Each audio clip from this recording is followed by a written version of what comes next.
Hello everyone. सो आज हम बात करेंगे answer writing for UPSC civil services exam. ठीक है, कुछ इंपॉर्टेंट पॉइंट्स में डिस्कस करूंगा जैसे कि why, when, how, till and how much. ठीक है, शॉर्ट रखूंगा वीडियो, चिंता मत करिए। देखिए बहुत डिमांड आ रही थी, बहुत रिक्वेस्ट आ रही थी कि आंसर राइटिंग पे वीडियो लाओ, तो हेयर आई एम। चलिए सीधे स्टार्ट करते हैं। लेकिन स्टार्ट करने से पहले एक चीज आपको बताऊंगा कि आंसर राइटिंग का वैसे देखो, जितना मार्केट में टेंशन और तनाव है उतना टेंशन लेने की नीड नहीं है। आंसर राइटिंग एक स्किल है, ठीक है ना। आंसर राइटिंग कोई ऐसी रॉकेट साइंस नहीं है कि यार कैसे करें आंसर राइटिंग। मार्केट में तो कंफ्यूजन है, बुक खरीद रहे हैं, दुनिया भर के आंसर शीट देख रहे हैं, दबा के लेक्चर्स देख रहे हैं, गूगल कर रहे हैं, समझ में नहीं आ रहा आंसर राइटिंग कैसे करेंगे। भाई आंसर राइटिंग स्किल है। जैसे कि हम एमसीक्यू सॉल्व करते हैं, ठीक है, हम कोई चीज़, अगर हम कोई स्पीच तैयार करते हैं, वो भी एक स्किल है। आंसर राइटिंग एक स्किल है और कुछ नहीं है, कला है। और ये कला टाइम के साथ आती है, ठीक है। तो ऐसा नहीं है कि आपने एक किताब पढ़ ली तो आप आंसर राइटिंग सीख लोगे। वेरी करता है पर्सन टू पर्सन। हो सकता है कोई ऑलरेडी पहले से अच्छा लिखता है तो उसको ज़्यादा दिक्कत नहीं आएगी, क्योंकि वो स्ट्रक्चर जो होता है, वो जो एक पैटर्न होता है, ठीक है, वो बना है। हालांकि यूपीएससी की डिमांड अलग होती है, ठीक है। आपने आज तक कहीं और पे आंसर राइटिंग करी है, कहीं और पे आप अच्छे राइटर भी क्यों नहीं है, लेकिन यहाँ पर थोड़ा सा फर्क पड़ता है, ठीक है ना। यूपीएससी की रिक्वायरमेंट अलग होती है, तो हमें यूपीएससी के रिक्वायरमेंट के हिसाब से आंसर राइटिंग करनी है। तो कुछ पॉइंट्स आपको मैं बताऊंगा, ठीक है। तो टेंशन लेने वाली बात नहीं है, इसमें सब क्लियर हो जाएगा। देखो सबसे पहले वाई। देखो answer writing is very very important. Why, क्योंकि जो आपका मेंस है, अगर आपको पता होगा तो आपका पूरा मेंस सब्जेक्टिव है, ठीक है ना।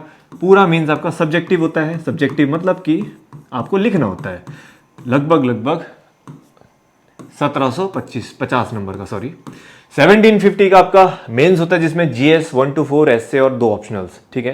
क्वालिफाइंग भी होता है, I am not including them. तो 1750 नंबर आपने लिखने हैं। तो यार 1750 पूरा आपको लिखना है, तो जाहिर सी बात है, इसलिए answer writing becomes very very important, ठीक है। तो आंसर राइटिंग जो पार्ट है उसको हम निग्लेक्ट नहीं कर सकते, तो इसलिए answer writing very very important. क्योंकि देखिए आपके पास नॉलेज है, ठीक है, आपके पास नॉलेज तो है, कोई दिक्कत नहीं है, लेकिन उस नॉलेज को यूज कैसे करना है, that is the biggest question and that is the biggest challenge also. क्योंकि देखो इतनी सारी किताबें हम पढ़ते हैं डेली बेस पे, आई थिंक 6 to 8 आवर्स पढ़ते हैं। न्यूज़पेपर है, करंट अफेयर्स हो गए, मैगजीन्स हो गई, अपनी बेसिक बुक्स हो गई, स्टैंडर्ड बुक्स हो गई, फिर अलग अलग डॉक्यूमेंट्स हो गए, गवर्नमेंट की अलग से रिपोर्ट्स हो गई, रिलीजेस हो गए, ये इतनी सारी चीज़ें हम पढ़ते हैं। नॉलेज मतलब हमारा माइंड ओवरलोड हो गया with all this information. But इस नॉलेज को हम एक्चुअली प्रैक्टिस में कैसे लाएंगे, that is the biggest question. लेकिन the important is why answering is important, क्योंकि जो हमारा मेन्स है पूरा सब्जेक्टिव होता है, और अगर वहां पे किसी का हाथ नहीं चला तो फिर एग्जामिनर का भी हाथ नहीं चलेगा आपको नंबर देने में, ठीक है। तो इसीलिए ये इंपॉर्टेंट है, ठीक है। लेकिन इसका मतलब ये नहीं है कि आप डे 1 से आंसर राइटिंग करना स्टार्ट कर दोगे। ये भी सबसे बड़ी मिस्टेक है, जो कि हम अगले स्लाइड में डिस्कस करते हैं, ठीक है। देखो एक और आइडिया दे देता हूं आपको। जैसे कि जो मेंस का पेपर होता है, जैसे GS1 20 क्वेश्चंस हैं, उसमें कुछ 10 मार्कर्स होते हैं, कुछ 15 मार्कर्स होते हैं। किसी में आपको 150 वर्ड्स के लिखने पड़ते हैं, किसी में 250 वर्ड्स के लिखने पड़ते हैं। एक आसान तरीके से मैं आपको एक एस्टिमेट दूं तो 7 मिनट में आपको 200 वर्ड्स लिखने हैं, बस ये हमेशा याद रखना। कभी भी आप आंसर राइटिंग करो तो आपका टारगेट ये होना चाहिए कि 7 मिनट में आपको एक क्वेश्चन पढ़ना है, उसका आंसर फ्रेम भी कर देना है माइंड में, उसके जो इंट्रोडक्शन है, बॉडी के सब पार्ट्स हो गए, कौन सा डायग्राम डालूंगा, कौन सा फ्लो चार्ट कैसे बनाऊंगा, कौन से पॉइंट्स लिखूंगा, कंक्लूजन में क्या लिखूंगा, सारा का सारा 200 वर्ड में लिखना है, और ये सब 7 मिनट में होना चाहिए। ये आपका अल्टीमेट गोल है, ठीक है। तो अभी इसके बारे में मत सोचो, क्योंकि अभी एज अ बिगिनर आपको सिर्फ चीजों को करना है, ठीक है। Another question is when. देखो सबसे बड़ी प्रॉब्लम क्या है कि कब करें। देखो आज की डेट में मैं देखता हूं एस्पिरेंट्स को, एक बिगिनर है, कंप्लीट बिगिनर है, ठीक है, अभी सिलेबस को अच्छे से देखा नहीं, प्रीवियस ईयर क्वेश्चंस को एनालाइज किया नहीं, पता नहीं कि सिलेबस में है क्या, पेपर 3 में क्या है, और टेंशन होती है सबसे ज्यादा आंसर राइटिंग की, कि आंसर राइटिंग कैसे करें। देखो मैं कहता हूं, अगर आप एक बिगिनर हो, बिगिनर कौन होता है, जिसको ज़्यादा आइडिया नहीं है, जिसको ज़्यादा नॉलेज नहीं है, जिसके कंसेप्ट क्लियर नहीं है, जो एक स्टार्टिंग लेवल पे है। तो बिगिनर को आंसर राइटिंग की अभी टेंशन नहीं लेनी चाहिए, और स्पेशली अगर आपका एग्जाम 24, 25, 26 में, भूल जाओ अभी एक साल के लिए आंसर राइटिंग, सच बता रहा हूं भूल जाओ। अभी आपका फोकस होना चाहिए नॉलेज गेनिंग में, ठीक है। जो बिगिनर्स हैं भाई, आपका फोकस होना चाहिए नॉलेज गेनिंग में, साफ सीधी सी बात है।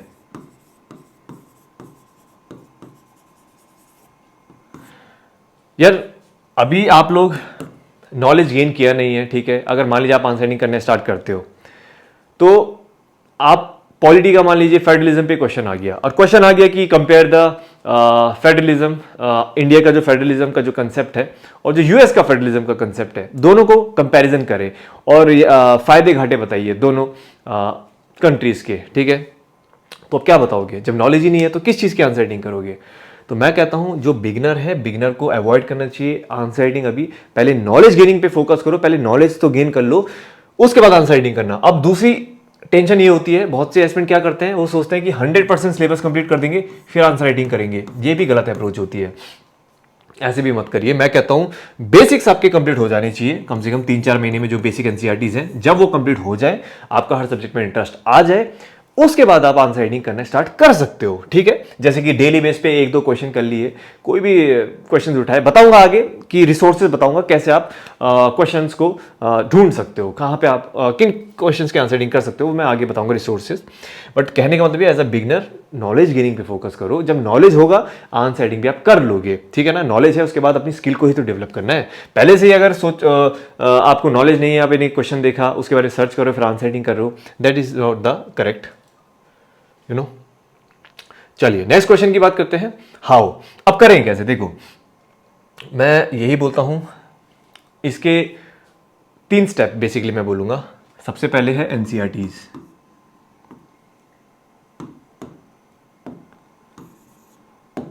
तीन स्टेप है आंसर राइटिंग के।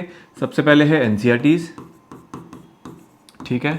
उसके बाद है हमारा सिलेबस वाइज, टॉपिक वाइज जो भी है, तो कह सकते हैं स्टैंडर्ड नॉलेज की बेस पे, एंड उसके बाद आता है फुल लेंथ, ठीक है। देखो सबसे पहले अगर आप एक बिगिनर हो तो आंसर राइटिंग कुछ नहीं है। आंसर राइटिंग का मतलब ये है, एक क्वेश्चन आपने पढ़ा और जो क्वेश्चन की रिक्वायरमेंट है उसको फुलफिल करना है, बस ये होता है आंसर राइटिंग। अब कैसे करोगे, स्टार्ट कैसे करोगे। फॉर एग्जांपल मैं बताता हूं, आपने 6th क्लास की पॉलिटिकल साइंस की किताब पढ़ी, ठीक है। 6th क्लास की पॉलिटिकल साइंस की बुक आपने पढ़ी, एक चैप्टर आपने ध्यान से पढ़ लिया, अच्छे से पढ़ा, चैप्टर खत्म होते ही क्वेश्चंस होते हैं, सब्जेक्टिव क्वेश्चंस होते हैं, तो उनको लगाओ। यहां से आपने करनी है शुरुआत, पहले ही बता रहा हूं, यहां से आपको शुरुआत करनी है। एकदम से बड़ा जंप मत मानना कि पहले ही सीधे आपने पीवाईक्यूज के क्वेश्चन उठाए उनको सॉल्व करो, मत करना ऐसे। पहले चीज़ों को सॉल्व करना तो सीखो, पहले वो स्किल को थोड़ा सा ग्रो तो करो, तब जाके आप आगे बढ़ो ना यार। धीरे धीरे स्टेप बाय स्टेप चलो ना, one step at a time, तभी जाके ऊपर पहुंचोगे। अब आप सोचोगे कि मैं यहाँ से कूदता कूदता चला जाऊंगा, गिर जाओगे कहीं पे और फिर सीधे नीचे पहुंच जाओगे, समझ रहे हो। तो ऐसे काम मत करना, पेशेंस का खेल है सारा। एनसीईआरटीज के जो बैक चैप्टर्स, मतलब जो बैक क्वेश्चंस होते हैं, उनको लगाओ। क्यों? क्योंकि जब उन क्वेश्चंस को आप लगाओगे तो जो चैप्टर के पीछे जो क्वेश्चंस होते हैं उनके आंसर्स बुक में ही होते हैं। तो अगर मान लीजिए आप क्वेश्चंस नहीं भी लगा पा रहे हो, एक तो आपको पता चल जाएगा कि आपने बुक कितने अच्छे से पढ़ी है, और दूसरा आपको यह भी पता चल जाएगा कि अगर आपने थोड़ा सा कुछ पॉइंट्स मिस होते हैं तो आप चैप्टर को गो थ्रू करके फिर से वो पॉइंट्स रिकॉल कर सकते हो, या फिर उन पॉइंट्स को फिर से पढ़ सकते हो। इसका आपका रिवीजन भी हो जाएगा और आपका थोड़ा काम भी आसान हो जाएगा, ठीक है। और ये भी अपने आप से भी ये भी सवाल पूछ सकते हो कि यार 6th क्लास के एनसीईआरटी का जो बैक क्वेश्चन सब्जेक्टिव क्वेश्चन है, मैं वही सॉल्व नहीं कर पा रहा हूं, तो फिर आगे फिर कैसे काम चलेगा। तो यहां पे फिर आप और मेहनत करोगे, ठीक है। पहली चीज ये है। अब मान लीजिए आपने एनसीईआरटीज के प्रैक्टिस करी, थोड़ा सा आपकी ग्रोथ हुई, ठीक है। ऑब्वियसली डेली बेस पे एक आध क्वेश्चन भी करोगे, 5-10 मिनट का खेल है, थोड़ा थोड़ा टाइम डेली बेस पे दो, 3-4 महीने में आप थोड़ा अच्छे लेवल पे पहुंच जाओगे। उसके बाद आता है, जब मान लीजिए आपकी बेसिक बुक्स कंप्लीट हो गई, फिर आते हो आप अपनी रेफरेंस बुक्स पे, ठीक है ना। अब रेफरेंस बुक्स पे, हालांकि रेफरेंस जो बुक्स होती हैं उनके पीछे नहीं होते हैं ऐसे क्वेश्चंस, हालांकि बहुतों के क्वेश्चंस होते हैं, लेकिन पीवाईक्यूज डाले होते हैं। मैं कहता हूं सिलेबस वाइज करो। अब जैसे कि एग्जांपल के तौर पे देता हूं, मान लीजिए आपने GS2 कर रहे हो, ठीक है। पहले यहां पे सबसे इंपॉर्टेंट चीज ये है कि जैसे जैसे आपका सिलेबस कंप्लीट होता जाता है, चलो ऐसे ही समझाता हूँ। जैसे जैसे आपका सिलेबस कंप्लीट होता है तो आप उन टॉपिक्स की आंसर राइटिंग स्टार्ट कर सकते हो जो टॉपिक्स आपने अच्छे से पढ़ लिया है। समझ रहे हैं? एग्जाम्पल के तौर पे मान लीजिए पहला है पॉलिटी, ठीक है, हिस्टोरिकल बैकग्राउंड हो गया, फंडामेंटल राइट्स हो गया, डीपीएसपी हो गया, पार्लियामेंट, ये सब आपने पढ़ लिया है तो इनकी आंसर राइटिंग कर सकते हो, इनसे रिलेटेड क्वेश्चंस आप ढूंढ सकते हो, उन पे आंसर राइटिंग कर सकते हो। समझ रहे हो?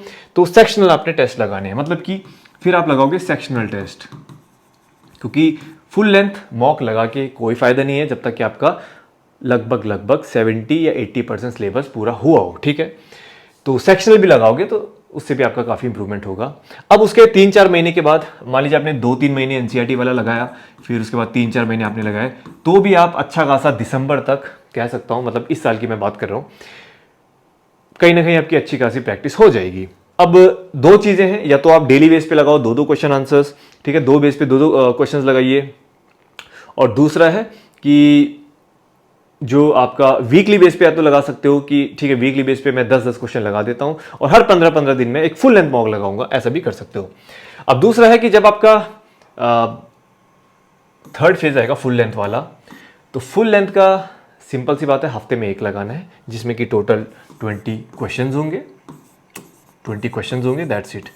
GS1 का मान लीजिए एक हफ्ते में या फिर एक दिन में 2 भी लगा सकते हो, लेकिन अगर एक हफ्ते में एक भी लगाओगे, महीने के आपने अगर चारों GS के एक फुल लेंथ दे दिया, ऐसे साथ में दे दिया, तो अगले 3-4-5 महीने में आपके 5-5 फुल लेंथ टेस्ट हो जाएंगे, आंसर राइटिंग हो जाएंगे, 20-25 आप कर लोगे, ठीक है। तो again it is going to help you. इसी से रिलेटेड एक और चीज़ मैं बताना चाहूँगा कि मेंटरशिप में भी जो मैंने अभी 6 मंथ्स का मेंटरशिप प्लान लॉन्च किया था 1-2 दिन पहले, तो उसका डिस्क्रिप्शन लिंक में मिलेगा, लेकिन उसमें आंसर राइटिंग का बहुत अच्छा फीचर मैंने रखा है, because I know answer writing is very very important. तो उसमें GS 1, 2, 3, 4 और ऐसे चारों की मैं बहुत डिटेल में सेशंस लूंगा, लाइव भी होंगे और रिकॉर्डेड तो होंगे ही होंगे, जो कि बहुत डिटेल में होंगे। तो उसमें मैं बताऊंगा GS 1 की, 2 की, 3 की, 4 की और ऐसे की अप्रोच क्या होनी चाहिए, कैसे आप अपनी आंसर राइटिंग को और अच्छा कर सकते हो। मॉडल यानी कि सॉल्व्ड क्वेश्चन आंसर्स मैं आपको शो करूंगा, कैसे एग्जाम्पल्स यूज करने हैं, रेफरेंसेस कहाँ पे यूज करने हैं, कहाँ पे हमें पॉइंट फॉर्मेट यूज करना है, कहाँ पे चार्ट, फ्लो डायग्राम, ये सब चीजें मैं उसमें सेशंस में इंक्लूडेड है। तो डिस्क्रिप्शन में लिंक है मेंटरशिप वाला, तो जाके जरूर देखना, क्योंकि ये तो आंसर राइटिंग है, PYQ एनालिसिस, सिलेबस का डीप एनालिसिस, क्योंकि देखो कहीं पर भी PYQ तो चलो पढ़ाते हैं, लेकिन सिलेबस का एनालिसिस कहीं पर भी नहीं कराया जा रहा है डीप में। अगर सिलेबस ही आपको नहीं पता है तो how will you target this exam, that is the question, ठीक है। तो डिस्क्रिप्शन में लिंक है मेंटरशिप प्रोग्राम का, तो उसको जाके देखो, डिटेल में देखना, ठीक है। 6 मंथ्स मैंने इसलिए रखा है क्योंकि धीरे धीरे चीज़ों को एब्जॉर्व करेंगे, then it will be much useful. और बाकी मेरे साथ तो आप लोगों का कॉन्टैक्ट रहेगा ही, तो कहीं पे भी थ्रू आउट द 6 मंथ्स आपको दिक्कत आती है तो आई विल बी देयर, ठीक है।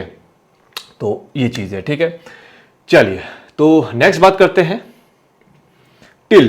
देखो आंसर राइटिंग कब तक करनी चाहिए। फॉर एग्जाम्पल है कि अभी जैसे आपका प्रीलिम्स है 28 को, ठीक है ना, 28 मई को।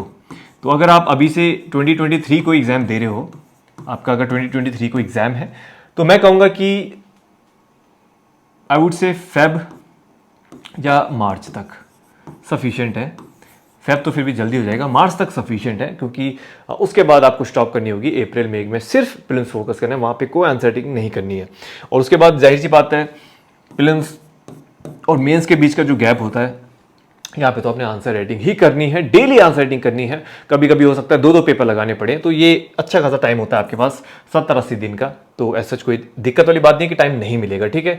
जो 2024 में दे रहे हैं आप लोग लगा सकते हो, वीकली बेस पे 2-3 क्वेश्चन लगा सकते हो, ठीक है, कोई दिक्कत नहीं है। और जो 25 में दे रहे हैं कोई टेंशन नहीं है, काफ़ी टाइम है, कंसिस्टेंटली नॉलेज गेन करो, आंसर राइटिंग आपकी इंप्रूव हो जाएगी, I am pretty sure about it.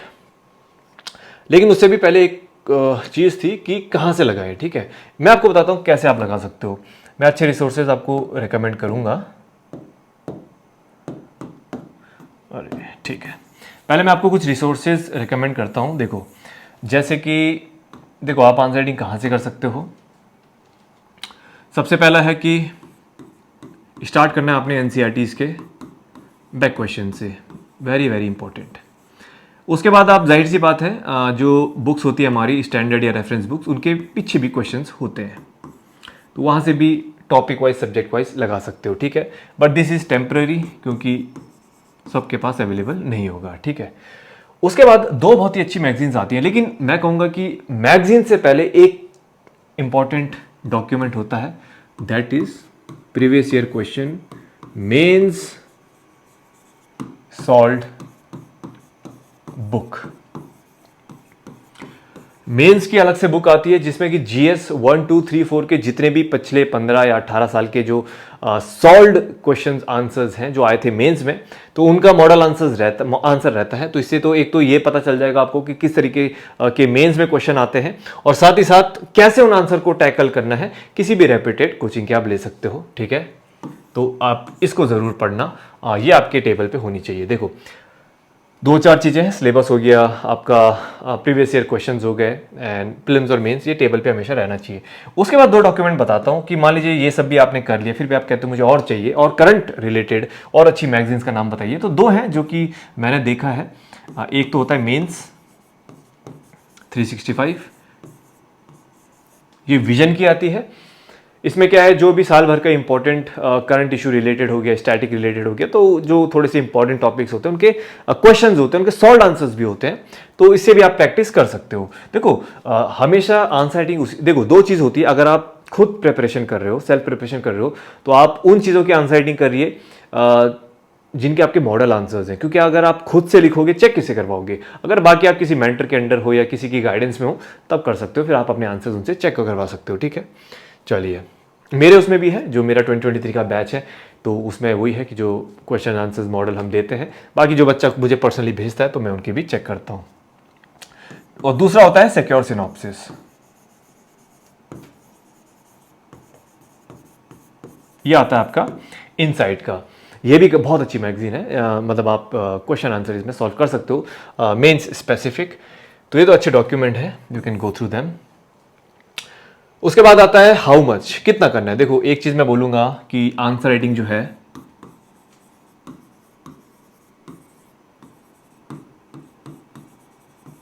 Is not fixed, साफ सीधी सी बात है, ठीक है ना।